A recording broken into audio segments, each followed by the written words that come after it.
আসসালামু আলাইকুম ওয়া রাহমাতুল্লাহি ওয়া বারাকাতুহু। আজকে আমরা একটি গুরুত্বপূর্ণ বিষয় নিয়ে আলোচনা করতে যাচ্ছি, তা হচ্ছে আমাদের দেশের তৃতীয় লিঙ্গ অর্থাৎ হিজরা সম্প্রদায়কে নিয়ে আজকে আলোচনা করব। আমরা স্বাভাবিকভাবে বুঝি যে মানব জাতির মধ্যে যেই জাতির মধ্যে পুরুষলিঙ্গ স্ত্রীলিঙ্গ উভয়টি আছে, পুরুষ এবং স্ত্রীর আলামত উভয়টি যা সংমিশ্রণ হয়ে যাদের মধ্যে আছে তাদেরকেই হিজরা বলা হয়। তো তাদের পুরুষ না মহিলা এর নির্ণয়ের পদ্ধতি হলো যে বালেগ হওয়ার আগ পর্যন্ত তাদের পেশাবের রাস্তায় অনুযায়ী তাদেরকে পুরুষ অথবা মহিলা নির্ধারণ করা হয়। বালেগ হওয়ার পরে তাদের পুরুষ মহিলা নির্ধারণের পদ্ধতি হচ্ছে যদি দেখা যায় দাড়ি গজায় এবং সিনা না বের হয়, বুক না বের হয়, হায়েজ রক্ত না আসে, তাহলে পুরুষ হবে। আর যদি দেখা যায় যে দাড়ি গজায়নি এবং রক্ত আসে এবং নারী সুর আচরণ তো আছেই এবং পাশাপাশি দেখা যাচ্ছে যে হায়েজের রক্ত আসতেছে এবং বাচ্চা ধারণ করছে, তাহলে তাদেরকে নারী বলে আখ্যায়িত করা হবে। এই শ্রেণীর মানুষগুলো এগুলো আদি যুগ থেকেই ছিল, রাসূল সাল্লাল্লাহু আলাইহি ওয়াসাল্লামের জামানায়ও ছিল। বুখারী শরীফের মধ্যে বর্ণিত রয়েছে যে রাসূলুল্লাহ সাল্লাল্লাহু আলাইহি ওয়াসাল্লামের কাছে এই জাতি আসতো এবং বসতো, রাসূল সাল্লাল্লাহু আলাইহি ওয়াসাল্লামের কাছে দিন বুঝতো, আল্লাহ তাআলার ইবাদত তারা করতো। রাসূল সাল্লাল্লাহু আলাইহি ওয়াসাল্লাম বেজরর তাদের কোনো ক্ষতি লক্ষ্য না করার কারণে রাসূল সাল্লাল্লাহু আলাইহি ওয়াসাল্লাম সবসময় তাদের কাছে আসতে দিতেন, বসতেন, তাতে কোনো সমস্যা মনে করেননি। কিন্তু এক পর্যায়ে গিয়ে তাদের কাছ থেকে রাসূল সাল্লাল্লাহু আলাইহি ওয়াসাল্লাম সমস্যার আশঙ্কা বুঝলেন, কাজেই রাসূল সাল্লাল্লাহু আলাইহি ওয়াসাল্লাম স্ত্রীদের মাঝে যাইতে নিষেধ করলেন এবং এক পর্যায়ে তাদেরকে নাকি, মদিনার একটা জায়গা নাকি নামক জায়গায় তাদেরকে পাঠিয়ে দেয়। সেই সময় অনেকরা বলেছিল যে তাদেরকে হত্যা করা হোক। তো রাসূল সাল্লাল্লাহু আলাইহি ওয়াসাল্লাম বলেছেন যে না, কেউ নামাজ পড়ে আর আমি তাকে হত্যা করব, এটা হতে পারে না। প্রিয় দেশবাসী, আমরা এর প্রকারগুলো এখন জানবো যে তৃতীয় লিঙ্গ কত প্রকার। প্রথমত তৃতীয় লিঙ্গ হচ্ছে দুই প্রকার। এক প্রকার হলো খিলকি, অর্থাৎ আল্লাহ তাআলা প্রদত্ত, আল্লাহ তাআলা সৃষ্টি করেছে। আর তারা যদি আল্লাহ তাআলার ইবাদত বন্দেগী করে তাহলে তারা জান্নাত পাবে, এটা সুনিশ্চিত। রাসূল সাল্লাল্লাহু আলাইহি ওয়াসাল্লামের জামানাও এমনটি ছিল, তারা ইবাদত বন্দেগী করেছেন, রাসূল সাল্লাল্লাহু আলাইহি ওয়াসাল্লাম তাদেরকে জান্নাত জাহান্নাম বুঝাইয়েছেন। আরেকটা প্রকার হচ্ছে খিলকি নয়, তারা নিজেরাই নিজেদেরকে তৃতীয় লিঙ্গ বানিয়ে নিয়েছে। এদের ব্যাপারে ঘোষণা হলো এরা জান্নাতে যাবে না, এরা হচ্ছে মালউন, অভিশপ্ত। রাসূল সাল্লাল্লাহু আলাইহি ওয়াসাল্লামের হাদিস দ্বারা প্রমাণিত বুখারী শরীফে এরকম এই শ্রেণীর মানুষগুলোকে রাসূল সাল্লাল্লাহু আলাইহি ওয়াসাল্লাম আল্লাহ তাআলা লানত করেছেন এবং ইহইয়াউল উলুমের মধ্যে একটি হাদিস বর্ণিত আছে যে তারা জান্নাতে যাবে না। তাহলে স্পষ্ট যে কোন শ্রেণীর হিজরা বা তৃতীয় লিঙ্গ জান্নাতে যাবে না, যারা নিজেদেরকেই হিজরা বা তৃতীয় লিঙ্গ বানিয়ে নিয়েছে, এই সমস্ত হিজরা জাতিরা জান্নাতে যাবে না, তারা অভিশপ্ত। এরপরে আল্লাহ তাআলার খোদা পদার্থ যে হিজরা গোষ্ঠী রয়েছে তাদের আবার দুই প্রকার। একটা হচ্ছে মুশকিল বলা হয়, মানে জটিলতা নেই। আর একটা গয়রে মুশকিল অর্থাৎ জটিলতা নেই। আরেকটা হলো মুশকিল, মানে জটিলতা রয়েছে, অর্থাৎ পুরুষ না মহিলা এটা নির্ণয় করতে সমস্যা হয়ে যাবে অথবা সমস্যা হবে না। যদি সমস্যা না হয়ে যায় তাকে বলা হয় গয়রে মুশকিলা। অর্থাৎ যদি দেখা যায় যে তার মধ্যে পুরুষের যে আলামতগুলো রয়েছে এগুলো পুরুষের আলামত তার মধ্যে বিদ্যমান রয়েছে, কাজেই তাকে পুরুষ হিসেবে আখ্যায়িত করা হবে এবং সব বিধিবিধান, নামাজ, জানাজার নামাজ, হজ, মসজিদে গমন, পর্দা, বিবাহ এবং মিরাস বন্টন সব কিছু পুরুষ হিসাবে হবে। আর যদি মহিলার আলামত তাদের মধ্যে থাকে তাহলে মহিলা হিসাবে সব বিধিবিধান যাপন করবে মহিলা হিসাবে। আর যেটা বলা হচ্ছে মুশকিলা, খুনসায় মুশকিলা, অর্থাৎ জটিল উভয় লিঙ্গ, অর্থাৎ কোনোভাবেই জানা যাচ্ছে না যে সে পুরুষ না মহিলা, এটা কোনোভাবেই বোঝা যাচ্ছে না। পুরুষ লিঙ্গ নেই, স্ত্রীলিঙ্গ নেই, শুধুমাত্র পেশাবের একটু ছিদ্র রয়েছে এইরকম, এবং তার মধ্যে পুরুষ সূর্ব যে আচ্ছা আলামতগুলো রয়েছে এগুলো নেই।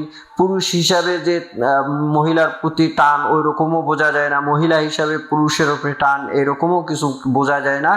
এই জাতিকে বলা হয় মুশকিলা, অর্থাৎ জটিল উভয় লিঙ্গ। তো এই জাতির বিধানটা একটু পার্থক্য হবে। আমরা এখন বিস্তারিত মাসালাগুলো বুঝবো যে হিজরা বা তৃতীয় লিঙ্গের জন্য নামাজ আছে না নাই, থাকলে কি পদ্ধতিতে পড়তে হবে।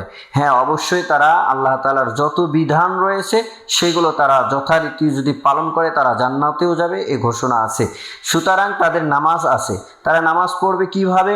নামাজ যদি দেখা যায় যে খুনসায় গয়ের মুশকিলা হয়, অর্থাৎ তার মধ্যে পুরুষ অথবা মহিলার যে কোনো আলামত দ্বারা বোঝা যায় পুরুষ, তাহলে পুরুষ হলে পুরুষের মতো নামাজ আদায় করবে। আর যদি মহিলা হয় তাহলে মহিলার মতো নামাজ আদায় করবে। এবং যদি দেখা যায় পুরুষ হিসাবে পুরুষের মতো আলামত থাকলে তাহলে মসজিদে যাবে, আর পুরুষের মতো আলামত না থাকলে মসজিদে যাবে না।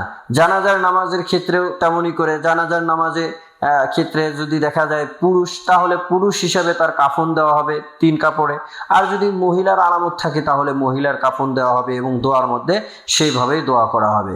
এবং পর্দার ক্ষেত্রে তেমনই করে যদি দেখা যায় যে পুরুষের আলামত রয়েছে তাহলে সে পুরুষ হিসাবে পর্দা অবলম্বন করবে এবং সে মহিলার কাছে যাইতে পারবে না, মহিলাদের দিকে তাকাইতে পারবে না। এবং যদি মহিলার আলামত থাকে, মহিলা যদি নির্ণয় করা যায় তাহলে মহিলা হিসাবে তাকেও পর্দা করতে হবে এবং পুরুষরাও তাকে দেখতে পারবে না, পুরুষরাও তার ব্যাপারে পর্দা করবে। তেমনই করে যদি বিবাহের ক্ষেত্রে দেখা যায় পুরুষের আলামত তার মধ্যে রয়েছে তাহলে পুরুষ হিসাবে মহিলার সঙ্গে তার বিবাহ হবে, মহিলা হলে পুরুষের সঙ্গে তার বিবাহ হবে। আর তেমনি করে মিরাসের ক্ষেত্রে দেখা যাচ্ছে যে পুরুষের আলামত আছে তাহলে পুরুষ হিসাবে যে অংশ পায় সে অংশ পাবে, মহিলা হলে মহিলা হিসাবে যে অংশ পায় সে অংশ পাবে। এখন বিষয়টা দাঁড়িয়ে গেল জটিলতা এই খুনসায় মুশকিলা, অর্থাৎ জটিল উভয় লিঙ্গ এর ক্ষেত্রে। এর ক্ষেত্রে ফুকাহা ইকরাম বলে যে ইবাদত বন্দিগির মধ্যে খুনসায় মুশকিলার ক্ষেত্রে ইহতিয়াত করতে হবে, সতর্কতা অবলম্বন করতে হবে। কেমন সতর্কতা? অর্থাৎ নামাজের ক্ষেত্রে যেভাবে নামাজ পড়লে, পুরুষ অথবা মহিলা হিসাবে নামাজ পড়লে দেখা যাচ্ছে সতর্কতা যেটা হবে, অর্থাৎ নামাজ ভঙ্গ হবে না, সেটা অবলম্বন করতে হবে। অর্থাৎ যে মহিলা হিসাবে যে কাপড় পোশাক দিয়ে কাপড় আবৃত করতে হয়, ঢাকতে হয়, সেই হিসাবে মহিলা হিসাবে কাপড় পরিধান করে সে নামাজ আদায় করবে। পুরুষ হিসাবে নামাজ আদায় করলে হবে না।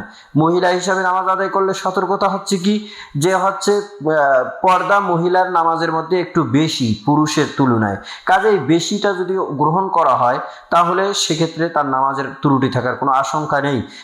মহিলার জন্য শুধুমাত্র মুখ আর হচ্ছে হাত পা, হাতের তালু এবং পায়ের তালু এটা খোলা রাখা।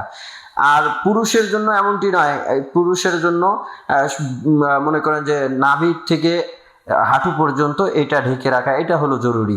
কাজেই মহিলার মতো পোশাক পরিধান করে সে নামাজ আদায় করবে, রুকু সিজদা এগুলো সব মহিলার মতো করে আদায় করবে। তেমনি করে জানাজার নামাজের ক্ষেত্রেও সতর্কতা অবলম্বন করা হবে। জানাজার ক্ষেত্রেও খুনসায় মুশকিলা যদি হয়, পুরুষ মহিলা বোঝা যদি না যায়, তাহলে সেখানে সতর্কতা হলো যে তার দোয়ার ক্ষেত্রে এই আলোচনা হবে, পুরুষ মহিলা কোনো কিছু আলোচনা হবে না। এবং কাপড় দেওয়ার ক্ষেত্রে 5 কাপড়ে তাকে দাফন দেওয়া হবে, কেন এটার মধ্যে সতর্কতা থেকে যায়। এবং পর্দার ক্ষেত্রে তার ক্ষেত্রে সতর্কতা হচ্ছে, পর্দার ক্ষেত্রে সে অবশ্যই মহিলার মতো পর্দা করবে। মহিলার যে পরিমাণ বডি ঢাকতে হয় সেই মোতাবেক পর্দা করতে হবে এবং পুরুষরাও তাকে দেখতে পারবে না, এটাই হচ্ছে সতর্কতা। বিবাহের ক্ষেত্রে এইরকম খুনসায় মুশকিলা, অর্থাৎ পুরুষ মহিলা জানা যায় না আলামত দ্বারা, তাহলে বিবাহের ক্ষেত্রে মাসালা হলো সে বিবাহ আবদ্ধ হলেও বিবাহ শুদ্ধ হবে না, মৌকুফ থাকবে যতক্ষণ পর্যন্ত তাকে না জানা যাবে সে পুরুষ না মহিলা, ততক্ষণ পর্যন্ত বিবাহ না করে সে রোজা রাখবে প্রয়োজন হলে, চাহিদা থাকলে।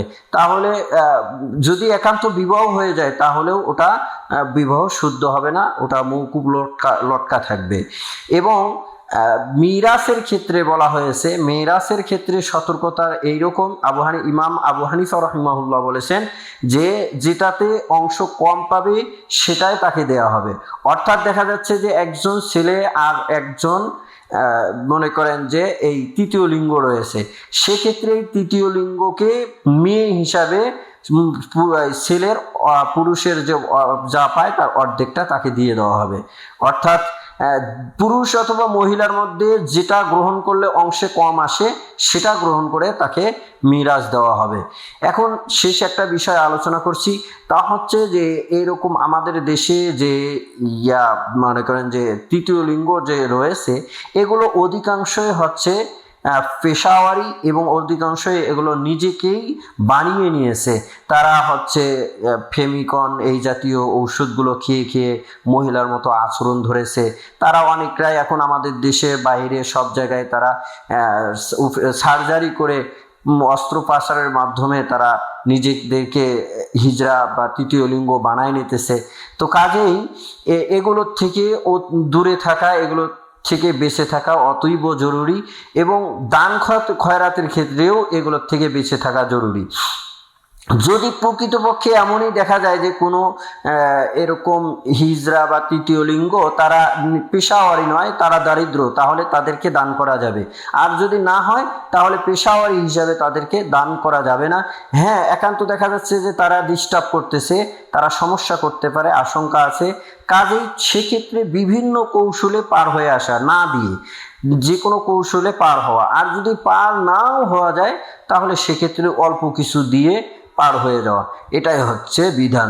তাদেরকে দেওয়া এটা কেন যাবে না? এটা যেহেতু তারা পেশাওয়ারি বানায় ফেলেছে। এই আমাদের দেশে অধিকাংশ মানে সবাই প্রায় বলা যায় যে এরা এই টাকাগুলো অবৈধ কাজে ব্যবহার করে। তারা ইবাদত বন্দিগি, আল্লাহর রাস্তায় দান খয়রাত করা, এগুলো তো সব ঠিক আছে, কিন্তু তারা কখনো এগুলো করে না। কাজেই এদেরকে দান করার থেকে বিরত থাকা আমাদের জন্য অতীব জরুরি।